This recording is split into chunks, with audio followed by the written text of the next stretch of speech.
Bisa aja Indonesia masukkan RTM, terus apa lagi?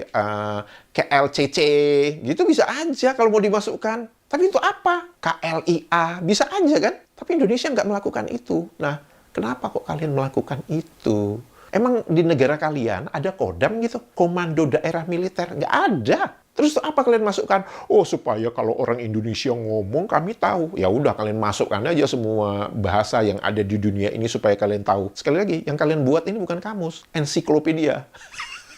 Mari kita gas.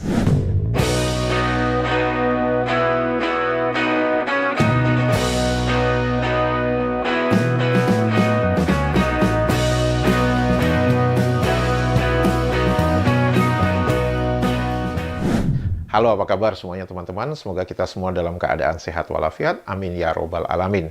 Selamat datang di kanal ini, kanal yang berbicara perbandingan kosakata menurut Kamus Besar Bahasa Indonesia dan Kamus Bahasa Indonesia versi Malaides. Semoga informasi tersebut bermanfaat untuk warganet Indonesia. Teman-teman, untuk video kali ini saya akan berbicara tentang 3 kosakata. Namun sebelum saya berbicara tentang 3 kosakata, izinkan saya untuk membacakan beberapa komentar dari warganet Indonesia yang dituliskan dari video yang saya unggah, yaitu episode 305 atau 304 begitu ya.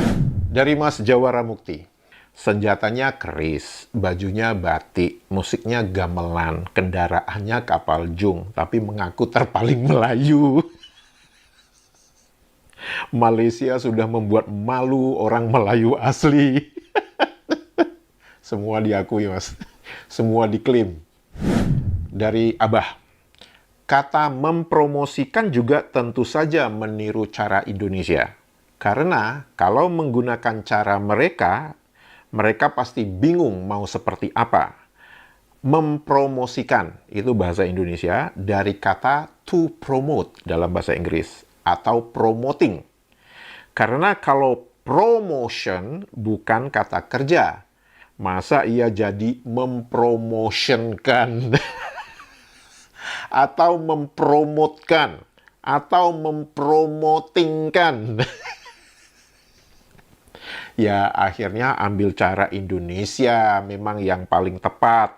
Mempromosikan. Ayo, mau ngeles apa lagi, Des? Betul. Kalau teman-teman perhatikan, saat ini banyak warganet Malaides menggunakan kosakata mempromosikan. Dan kalau teman-teman ingat mungkin dalam 5 tahun sebelumnya, mereka akan menggunakan kosakata mempromotkan. Jadi digabung itu. Jadi imbuhan mekan, terus di tengah-tengahnya itu ada bahasa Inggris, promotekan.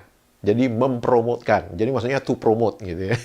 Nah sekarang mereka sudah mengetahui bahwa di Indonesia ada yang namanya mempromosikan. Dari Ida Bagus Gede Adnyana, saya tersinggung kata senteng bahasa Bali dimasukkan ke kamus Malaysia. Karena sejarahnya Bali perang puputan sampai mati melawan penjajah, sedangkan Malaysia penjajah dijadikan pahlawan.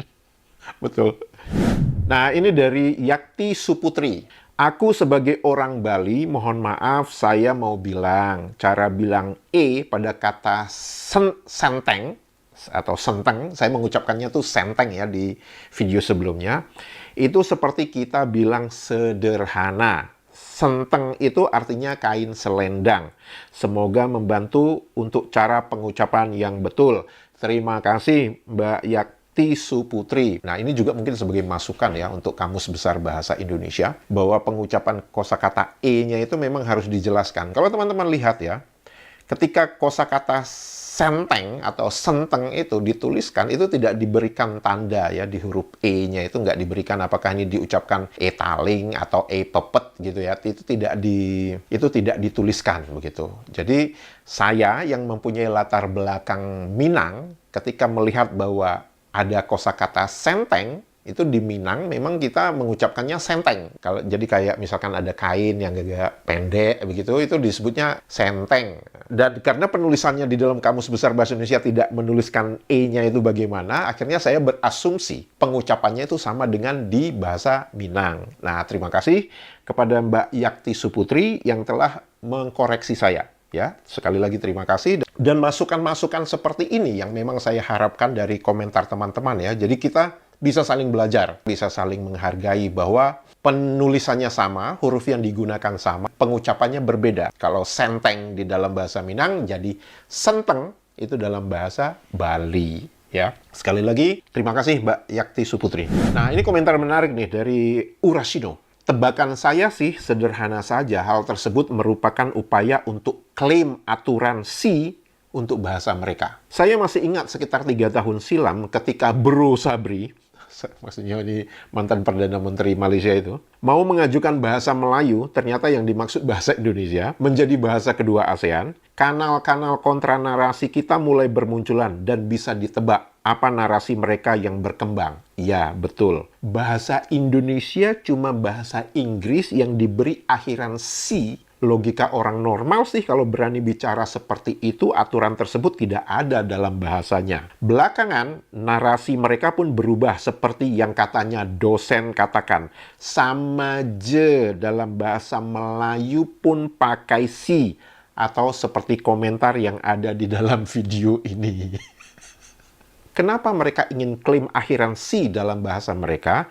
Mungkin karena bahasa Inggris jadi lingua franca dunia. Sufiks imbuhan akhiran, tion atau tion, yang mereka adaptasi jadi shen atau sen, ya, seperti convocation, immigration, sections, tidak sedap jika dipadukan dengan sufiks yang sudah ada. Contoh, naturalisasi. Jika kita ikut aturan bahasa mereka, akan menjadi dinaturalisation kan. Terjadi penumpukan sufiks. Beda dengan aturan bahasa Indonesia yang terdengar fluid dan elegan, dinaturalisasikan. Nah, kalau kita mendengar pernyataan dari Menteri Olahraga Maledes di sidang parlemen, dia tuh kayaknya kesulitan untuk mengucapkan kosakata naturalisasi. Dia akan mengucapkan tuh naturalisasi. Jadi dia udah kebawa-bawa Inggrisnya dari kosakata nature. Yang keduanya adalah untuk memastikan pada masa hadapan sebarang permohonan naturalisasi. Jadi bukan naturalisasi, enggak. Kan? Bingung sendiri kan lo? Itu ejaan lo, ejaan cara Inggris. Mengucapkannya, lo mengucapkan Indonesia. Bingung kan? Nah, dari Jomi Round. Di Kamus Maledes, selain ada kosakata stesen dan television, ada juga stasiun dan televisi. Lumayanlah dapat memperberat timbangan. Betul. Seperti kosakata basikal, kosakata sepeda juga ada di dalam kamus mereka. Kosakata station, kosakata stasiun ada juga di dalam kamus mereka. Kosakata television, kosakata televisi ada juga di kamus mereka. Jadi ya betul yang dikatakan Mas Jomi Raun ini. Lumayanlah dapat memperberat timbangan kamus. Kosakata pertama yang ingin saya bicarakan adalah kodok. Kodok itu mempunyai definisi kata. Yang kedua, mobil kecil merek Volkswagen atau VW. Kita ya dulu ngomongnya gitu. Mobil VW nih, mobil kodok gitu. Definisi kedua dari kodok itu adalah raba-raba. Apakah ada kosakata kodok di dalam Kamus Bahasa Indonesia versi Maledes?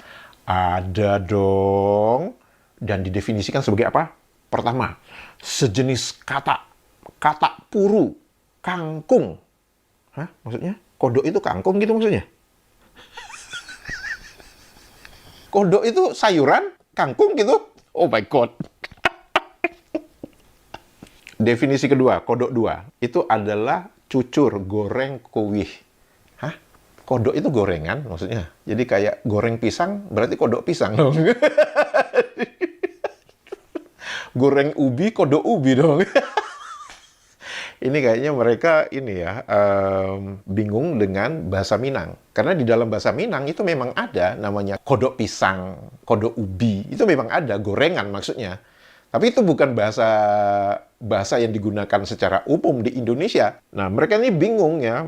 Penyusun kamus bahasa Maledes ini mereka bingung. Ini kodok binatang atau kodok gorengan? Padahal kodok itu dalam bahasa Indonesia itu tidak digunakan. Kodok dalam merujuk kepada gorengan. Dan kodok itu seingat saya itu bahasa Minang ya. Jadi kodok ubi kodok, ya, kodok pisang, ya. Cucur kodok, sejenis kue yang dibuat dari adonan tepung, gula, pisang, dan selab, dan lain-lain, dan digoreng. Ya bener kan? Berarti gorengan kan? Definisi ketiga, kodok itu adalah emas kodok platinum. Dan itu bahasa Jakarta. Emas kodok. Ini ya, permasalahannya di kamus ini, mereka tidak ada yang namanya kosakata baku dan kosakata tidak baku. Permasalahannya di sini nih. Emas itu untuk panggilan orang. Emas itu untuk kita merujuk kepada emas, ya. Emas itu kayak ya nama sejenis logam. Begitu kamu menuliskan emas kodok, apakah kamu ingin mengatakan laki-laki itu kodok? Seharusnya kamu nuliskan emas kodok. Karena kalau emas kodok itu ada di dalam Kamus Besar Bahasa Indonesia, yaitu platina. Emas kodok, emas kambing, emas sapi, emas kerbau gitu ya. Emas kodok gitu loh. Aduh. Dan nulisnya emas kodok lagi. Bahasa Jakarta. Emas itu bahasa Jawa, bukan bahasa Jakarta. Ngerti nggak? Kosakata kedua, koh. Itu adalah bahasa percakapan dan sebenarnya berasal dari bahasa Cina. Koh itu artinya engkoh. Engkoh itu kayak apa ya? Kayak yang dituakan ya, bapak gitu ya. Kita ingat pelatih bulu tangkis Indonesia, Heri IP, itu dipanggilnya itu kalau wartawan manggil dia Koh Heri. Nah, Koh Heri itu sekarang melatih tim bulu tangkis Maledes. Berbicara tentang Koh Heri ini kan dijuluki sebagai pelatih naga api ya. Nah, ketika awal-awal dia melatih di Maledes, wah itu orang Maledes itu gila-gila banget itu ya, muji-muji. Wah, ini nih pelatih yang dilepeh sama Indonesia. Sekarang kita akan menjadi gergasi bulu tangkis gitu lah. Mereka ini nggak ada yang namanya proses ya. Nggak, mereka itu pengennya instan, kayak abrakadabra, simsalabim jadi gitu loh. Jadi kayak mau samain dengan Tuhan gitu, kun fayakun gitu. Jadi maka jadilah dia gitu kan ya. Koh Heri ini pada awalnya di Maledes itu memang lumayan lah. Jadi ada beberapa pemain itu menunjukkan prestasi yang cukup baik gitu ya. Tapi saya melihat setelah kejuaraan dunia bulu tangkis itu prestasi bulu tangkisnya Maledes itu menurun jauh ya. Dan bahkan kemarin di turnamen yang baru selesai kemarin, itu ada di namanya Australia Terbuka, diadakan di Sydney. Itu ada yang menarik ya teman-teman. Jadi Maledes itu menurunkan lumayan banyak ganda putra mereka. Saya berbicara banyaknya ganda putra karena saya memang suka permainan bulu tangkis ganda putra. Ya. Nah, yang saya tahu itu Maledes itu ada menurunkan berapa pasangan ya? 4 atau 5 pasangan gitu. Ada yang independen, ada yang mengikuti asosiasi bulu tangkis mereka begitu ya. Tapi yang peringkat 1 Maledes ini tidak diturunkan di turnamen ini. Jadi yang diturunkan itu adalah peringkat 2. Peringkat 2-nya di Maledes, dan itu berasal dari pemain independen, jadi bukan dari asosiasi bulu tangkis mereka. Kemudian peringkat 3 Maledes itu dari asosiasi bulu tangkisnya. Kemudian mereka juga menurunkan peringkat 4-nya ya kalau nggak salah, dan itu di bawah asosiasi bulu tangkis Maledes. Siapapun pemain bulu tangkis yang di bawah asosiasi bulu tangkis Maledes itu dilatih oleh Koh Heri ini. Nah, yang menarik, Indonesia itu menurunkan beberapa pemain topnya, kemudian juga menurunkan pemain pratama. Pemain pratama ini, siapa namanya? Saya lupa. Nicholas sama siapa gitu satu lagi. Saya lupa, tapi nanti saya berikan artikel beritanya. Pemain pratama Indonesia ini berhasil masuk final. Dan hari ini, atau maksudnya hari Minggu kemarin itu dia akan melawan pasangan ganda putra Indonesia. Jadi All Indonesian Final. Jadi gelar ganda putra untuk turnamen Australia Terbuka ini sudah pasti dimiliki oleh Indonesia. Nah, yang menarik nih, ganda pratama Indonesia ini dalam perjalanannya sampai ke final itu mengalahkan ranking 4-nya Maledes dikalahin. Ranking 3-nya Maledes dikalahin. Ranking 2-nya Maledes itu dikalahin di semifinal. Dan yang menurut saya itu gila ini ya, ganda pratama Indonesia ini bukan main-main. Kenapa? Ketika dia mengalahkan ranking 2 Maledes ini, mereka mengalahkan dengan 2 set langsung. Gila ini, ganda pratama ini. Jadi dengan ini Indonesia itu ingin menunjukkan bahwa meskipun Koh Heri sudah tidak ada di pelatnas, untuk warganet Maledes yang nggak ngerti singkatan-singkatan, ya kalian tuliskan aja lah di kolom komentar ya kalau nggak ngerti. Jadi walaupun Koh Heri ini sudah nggak ada di pelatnas lagi, tapi penggantinya itu berhasil memupuk beberapa ganda putra yang baru. Walaupun kita harus akui bahwa prestasi bulu tangkis Indonesia itu pada 10 bulan atau 9 bulan pertama tahun 2025 itu memang hancur-hancuran. Tapi ya, itu adalah sebuah konsekuensi logis ya. Begitu ada pergantian pelatih, ya pasti ada pergantian pola latihan, pola permainan. Dan mengapa harus ada pergantian pola latihan, pola permainan? Ya supaya nggak kebaca cara mainnya oleh bekas pelatih yang sekarang Koheri itu melatih